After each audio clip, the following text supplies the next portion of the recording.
台風が近づいています。明日の早朝っていうことで、それでも風がだいぶ強くなってきたので、もう家の雨戸を今閉めてきました。はい、今日は実家近くを歩いています。いつの間にか柿の実がね、色づき始めてます。うわ、もうボトボト落ちと。はい、私も今日は実家周りの植木鉢とかをちょっと紐でくくったりして台風に備えてました。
雨が降ってきた。やばいやばいやばいやばい。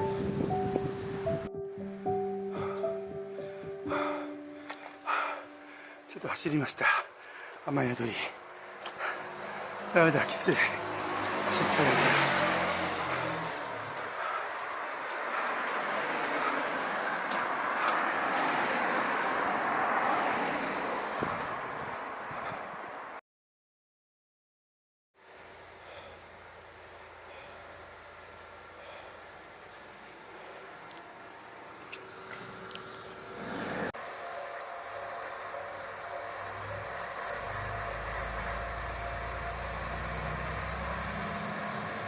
あ